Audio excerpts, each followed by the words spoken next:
¿Qué tal, amigas y amigos? Los saluda Rosa León. El tema está en la mesa y vamos a arrancar a la mitad de esta semana, finales del mes de agosto, un mes que sin duda en la coyuntura nacional y obviamente por la incorporación que tendrá ya la Cámara Alta y Cámara Baja a partir del 1 de septiembre, tendremos la posibilidad de entender en esta nueva coyuntura en la que nos estamos todos los mexicanos adentrando, ¿no? Hubo una elección donde le dio la mayoría al partido oficial, al partido Morena, y a partir de ello pues se han discutido aspectos importantes. Uno de ellos es la reforma al Poder Judicial y que con ello pues va a tener muchas connotaciones y particularmente las iniciativas que mandó el presidente López Obrador el pasado 5 de febrero, entre ellas la desaparición, que ya fue aprobado en comisiones, de los órganos autónomos como los conocemos. Ahorita vamos a entrar en detalle y para ello le agradezco enormemente que ya esté con ustedes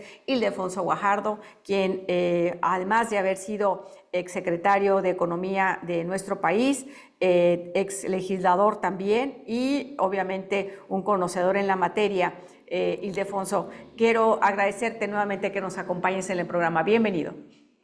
Gracias por la invitación, Rosa. Encantado de acompañarte en este programa.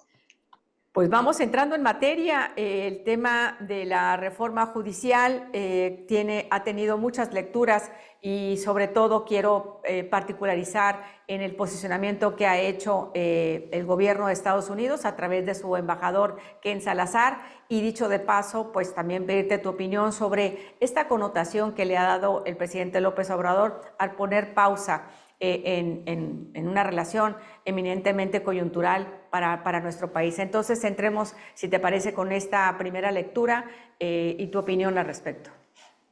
Bueno, primero te diría que los mexicanos debemos de estar muy preocupados, independientemente de las graves consecuencias que puede tener para nuestros socios comerciales, que entremos a una reforma al sector judicial que nos llevaría al riesgo de politizar la justicia, ¿no? En el equilibrio de poderes, la designación indirecta es elemento fundamental para poder proteger la aplicación de la justicia, la implementación de la justicia. Y aquí es bien importante estar claros, sí se requiere una reforma al sistema judicial, pero creo que llevar a los jueces a elección popular sería un retroceso en el avance de la justicia en México, abriendo temas sensibles y delicados como la captura de intereses de quienes financian las campañas del crimen organizado, de intereses específicos. Si nos quejamos que hay un problema de captura de intereses de jueces, imagínate cómo se va a magnificar cuando intereses puedan financiar campañas para la elección de los mismos. Pero yendo al tema internacional, el posicionamiento que expresó el embajador de Estados Unidos, también lo expresó de alguna forma el de Canadá, está muy bien planteado. O sea, empiezan diciendo que México es soberano para definir la organización de su poder judicial, pero al mismo tiempo advierten que un retroceso en una sana y transparente implementación de la justicia tendrá implicaciones y pudiera exponenciar la cantidad de reclamos de inversionistas que están tomando riesgos para su capital en México. Te doy ejemplos, te doy miles de ejemplos. Como secretario de Economía me tocó defender, por ejemplo, el derecho de marcas, de una marca extranjera. Pues algún Vivales que vio que no la tenían registrada en México se adelanta y la registra. Luego quiere venderles a precio oro el registro pues, que les corresponde en México, y con triquiñuelas y apoyos en el sector judicial pueden conseguir respaldos. Y te toca intervenir como secretario de Economía para que la justicia no se transgiverse y sigamos siendo respetados internacionalmente en las reglas del juego. Entonces, esto no desconozco que también pasa en el sistema actual, pero lo que tenemos que hacer es modificarlo para evitar la captura de intereses en el sector. Ahora, comentaste que enojado un poco el presidente por los comentarios de los embajadores, declaró una pausa en la relación con las embajadas y lo aclara que no es con los gobiernos, pues parece una broma. ¿Por qué? Pues porque las embajadas son las representaciones de sus gobiernos, son a través de quienes los gobiernos expresan su opinión. Entonces, pues no existe ese tema de que pausa la relación con la embajada, pero no pausa la relación con el gobierno. Pues Exacto. está medio raro el asunto, ¿no? O pausas una relación o no la pausas, o sea, Así es. no seleccionas un vehículo, el fundamental, como un ejercicio de presión, diciendo, pues ya no voy a hablar con Salazar, ¿no? O sea, lo cual me Ujú. parece realmente fuera de lugar. Así es. A lo largo del 2023, Ildefonso, vimos el anuncio de inversiones importantes. Destaco la de Tesla en el 2023. Y Bueno, bueno, pues qué bien que lo marcas como anuncio, porque Tesla todavía no pone una sola piedra. así es. Entonces, pero bueno, de ese anuncio, que no se colocó ninguna piedra, pero la empresa hizo inversiones en el sentido de comprar el terreno, como se compró aquí el terreno para construir la Constellation Brand y que después se canceló la inversión. Tenemos inversiones aquí en el caso de Baja California. Algunas empresas están ya anunciando el cierre de sus plantas por razones de mercado, si tú gustas.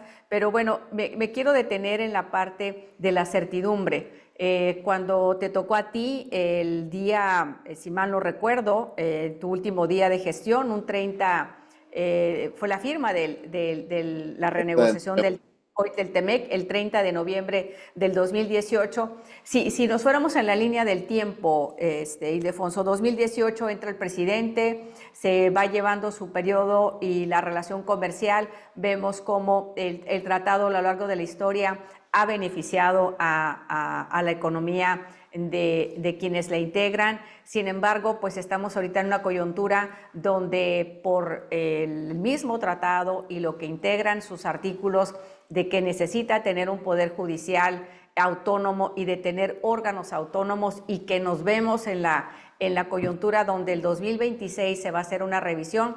Tú conoces si te tocó tratar esta renegociación. Aquí va a ser una revisión. Me gustaría que le explicaras a la audiencia qué implica esto para nuestra economía y considerando que en el último trimestre de lo que va del año, pues han salido más de 8,000 millones de dólares de nuestro país y las inversiones que se han anunciado pues son las inversiones que ya tenemos, o sea, empresas que ya existen y que siguen invirtiendo utilidades, pero no tenemos no tenemos lo que pensaríamos que el nearshoring traería a nuestro país. Entonces, sé que hablé mucho, pero ¿por dónde quieres irle dando forma a mi cuestionamiento? Mira, primero reconocer que eh, la renegociación del NAFTA que deriva en el TEMEC fue una negociación muy exitosa porque logramos mantener una área de libre mercado sin restricciones cuantitativas al comercio, logramos fortalecer la integración y al aumentar las exigencias en el contenido de las cadenas de valor para cumplir con las condiciones del nuevo acuerdo, o sea, exiges más insumos hechos en América del Norte, incluso en el automotriz, en el adendum, se pactaron que se va a usar 70% de acero fundido en América del Norte en el sector automotriz. Todo eso te lleva con la pandemia, las enseñanzas de la pandemia y la guerra comercial Estados Unidos-China, a que se nos alinearon los vientos para poderlos aprovechar en el sentido claramente de una relocalización acelerada, porque en esta geopolítica global, México tiene un boleto de acceso privilegiado con este acuerdo. El problema es que para aprovecharlo tú tienes que hacer una serie de tareas internas en México.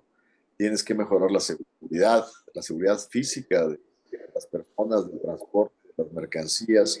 Tienes que asegurar la eficiencia de la infraestructura, invertir en puertos, invertir en ampliación de autopistas, carreteras, mejoramiento de los puntos fronterizos.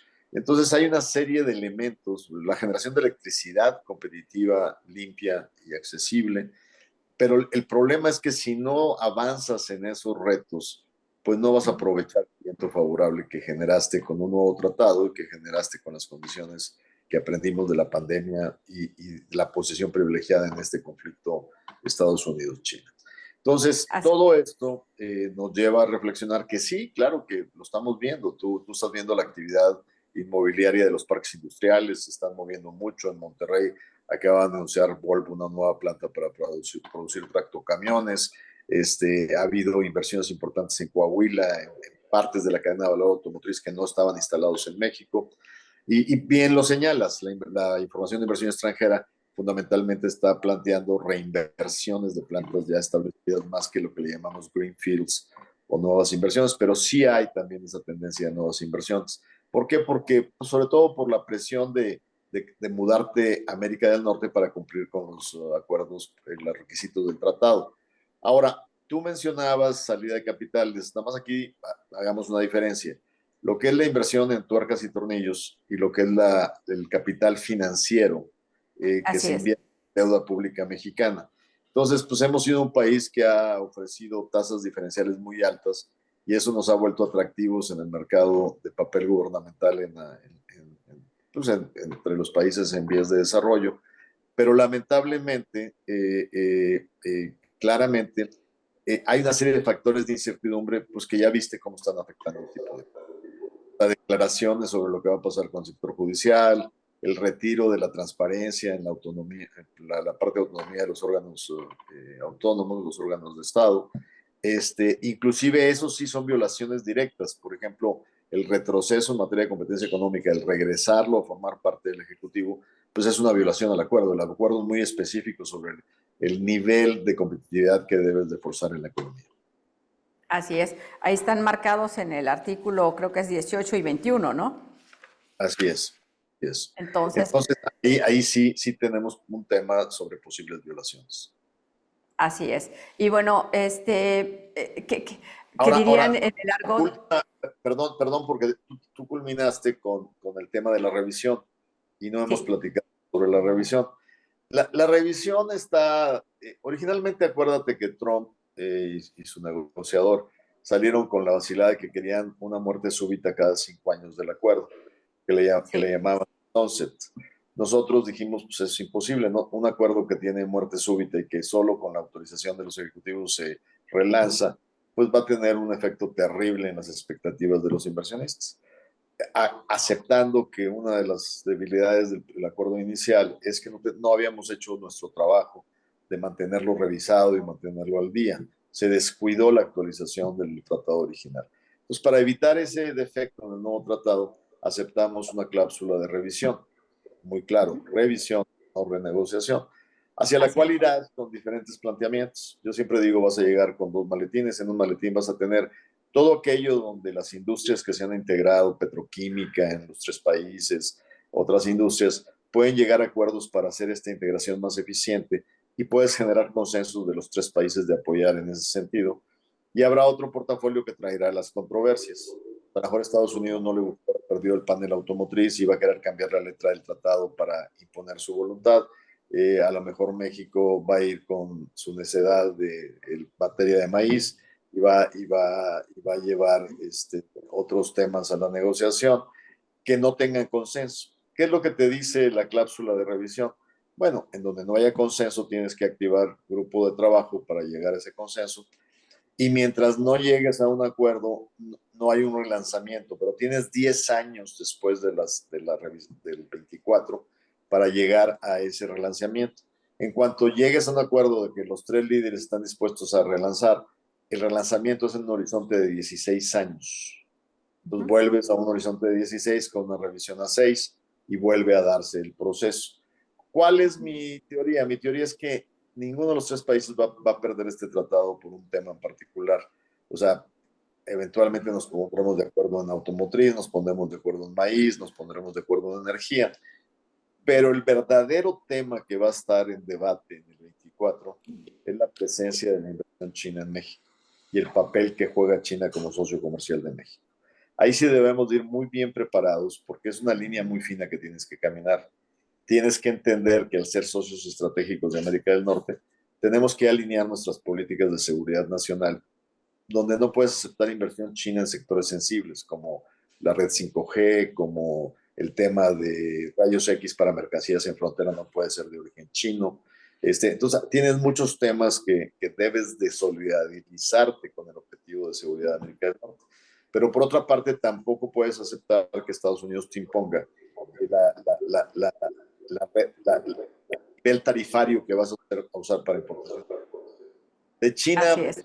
estamos recibiendo 100 mil millones de dólares de de producciones y solo les exportamos 10,000, por decir un ejemplo, pero la mayor parte de lo que importamos se integra en cadenas de valor. México poco a poco debe ir sustituyendo esos bienes que vienen de China, pero no lo puede hacer de la noche a la mañana.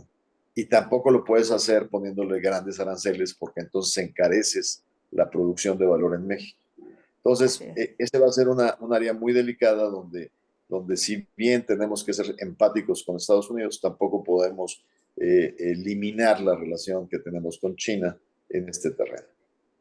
Así es. Y ahorita que dices cadenas de valor, bueno, me gustaría focalizar nuestro aspecto y nuestra preocupación en la zona fronteriza. Hoy por la mañana el presidente López Obrador hablaba de que va a mantener los estímulos fiscales que tenemos en la zona, que particularmente tiene que ver con el IVA, el 8%, el ISR para quienes trabajamos en esta zona, Ildefonso, pero pues es una enorme relación la que tenemos con comercial, humana, estudiantil y de muchos. Tú conoces muy bien la dinámica de la frontera.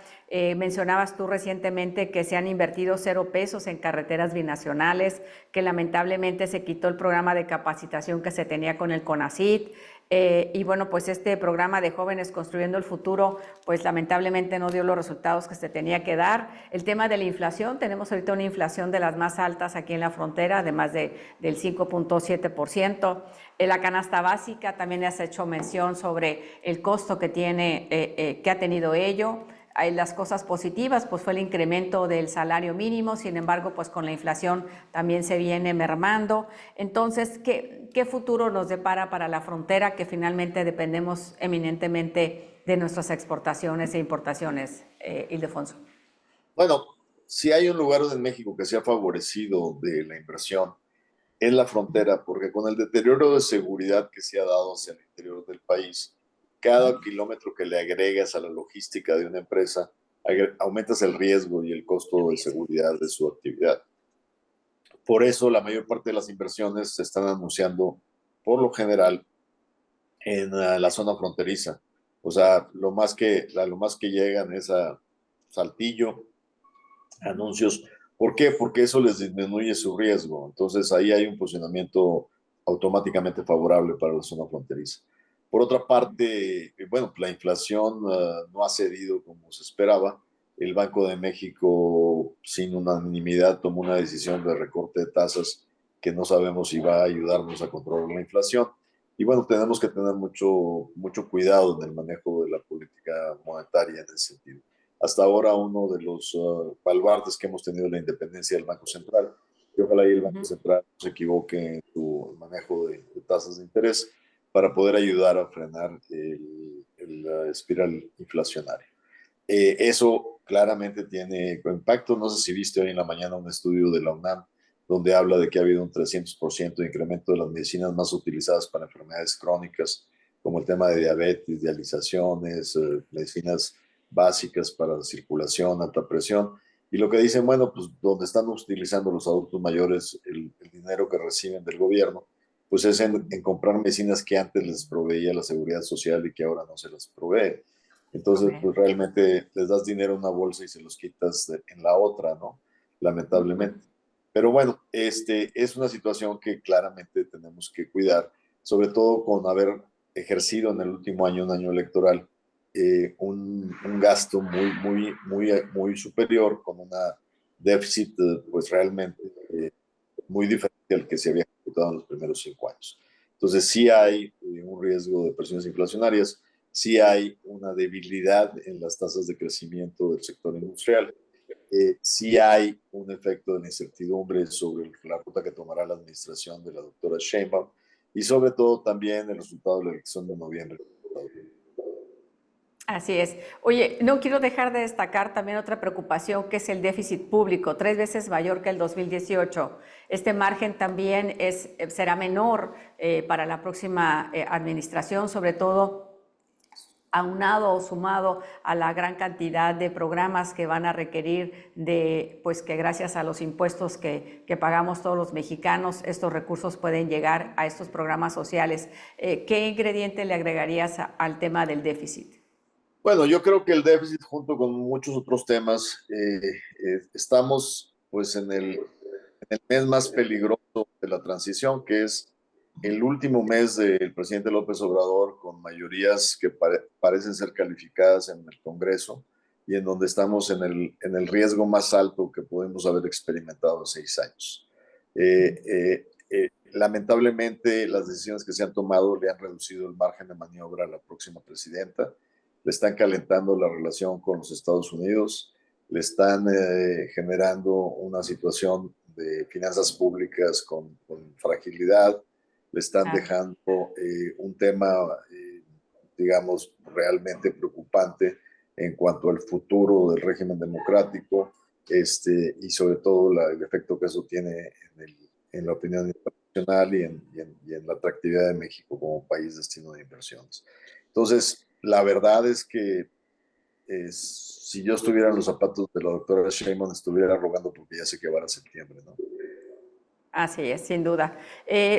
Normalmente nos enfocamos, si quisiera nada más una última pincelada, porque nos enfocamos mucho al tema de América del Norte, Canadá, Estados Unidos, pero México hay que recordar, Ildefonso, que pues su economía es muy abierta, que tenemos tratados con Japón, con Europa, con la Comunidad Económica Europea, con el Cono Sur. En esta parte del contexto, ¿cómo queda México en el contexto internacional con sus demás socios comerciales? Porque también existen. Mira, a mí me tocó hacer la negociación del Tratado del Pacífico, donde se salió Donald Trump nada más llegando a la presidencia. Pudimos Sí, completarlo, es un gran brazo de aproximación de México. Eso sustituyó el acuerdo parcial que tenía México con Japón a la hora de estar conformados ahora en TPP, en CPTPP. Terminamos la Alianza del Pacífico, que fue un sí. acuerdo que lamentablemente, pues con la posición del presidente de estar enojado con la presidenta del Perú y retrasar la entrega de la presidencia. Ha sido problemático. El cambio de dirección del gobierno de Colombia también generó cierta vacilación en Sí. el avance de la alianza. Y en Europa a mí me tocó terminar la negociación de modernización. Lamentablemente el gobierno en turno no quiso llevar ya el proceso a aprobación de la Comunidad Europea y en México, porque el presidente con este posicionamiento en materia de energía no quería revalidar los acuerdos ya establecidos en materia de energía en la modernización de ese acuerdo, lo cual le quitó beneficios. Logramos ampliar la exportación de plátano de México, logramos ampliar la exportación de jugo de naranja con un periodo de transición. O sea, le abríamos oportunidades al sur-sureste que tanto le preocupan al presidente, pero por este elemento dogmático en materia de energía, pues se paralizó el avance de la aprobación del acuerdo. Pero esa negociación la habíamos dejado prácticamente terminada con la modernización del acuerdo con Europa. Así es. Y quizás me voy a salir para finalizar, Ildefonso, agradecer tu participación del tema económico para irme y hablando de los pesos y los contrapesos, que es lo que más nos debería de ocupar en este momento. Quisiera irme a la atmósfera del poder que tiene la ciudadanía. Efectivamente tuvimos un proceso electoral donde elegimos a nuestras autoridades, pero también sigue viva la participación ciudadana. ¿De qué manera los ciudadanos tenemos que estar ocupados de las decisiones y también exigir, ¿no? El hecho de que, bueno, una cosa es que se te haya dado el voto en las urnas, pero también la dirección del país tiene que ser pues avalada y seguir siendo también una demanda ciudadana el que tengamos finalmente pues la libertad y la posibilidad de mantener estos equilibrios que lamentablemente pues cuando hablamos de un cambio de régimen pues como lo aprendimos en la primaria, ¿no? El saber que existían tres poderes y que estos poderes eran autónomos y que llegaban a un acuerdo, pues como que ya no estábamos estamos por entrar a otra tesitura Bueno, y con esta parte me la quiero. verdad es que lo aprendimos en la primaria, pero no era la realidad en la primaria. Digo, probablemente yo soy mayor que tú y en mi primaria me la pasé con un partido hegemónico que controlaba el legislativo y controlaba el judicial. Lo que pasa es que estamos peligrosamente regresando a esa conceptualización del partido hegemónico que destruye el equilibrio de poderes y limita la participación de la sociedad en las decisiones de la nación. Entonces, lo preocupante es que la juventud que no les tocó como a nosotros vivir en un régimen de partido único, pues no conoce la historia. y deberíamos de recordarles lo que eso significa desde el punto de vista de libertades y de libertad de expresión y la participación de la ciudadanía. Muy bien. Bueno, pues voy a poner en el resto del programa la participación del senador electo Gustavo Sánchez y el mensaje que dio Beatriz Paredes en el Senado, donde finalmente habla precisamente de esa historia que le tocó a ella y a ti y a mí vivir, que fue la época del partido hegemónico. Muchísimas gracias, Ildefonso. Un mensaje final, por favor. Pues agradecerte la oportunidad de platicar con tu audiencia y sin duda en Frontera somos los que llevamos el estandarte en el inicio de la patria, ¿no? Y en la relación que queremos tener con el mundo y ustedes forman parte de una frontera que ha sabido resolver muchas de los cuellos de botella generados por una falta de visión de las administraciones federales en Washington y en la Ciudad de México. Y en Entonces, la Ciudad de sigue México. Así es. con el espíritu emprendedor y tratando de avanzar en la solución de lo que enfrentamos, ¿no? Y esperemos que, para bien que la doctora Sheinbaum pues dé un manotazo en la mesa y retome un poco las cosas. A México no le conviene destruir una plataforma que hemos construido durante tanto tiempo a favor del desarrollo y la integración. Así es. Pues esperemos que así sea. Muchísimas gracias, Ildefonso. Gracias por la invitación, Rosa. Un saludo a Un todos. abrazo. Bye. Continuamos.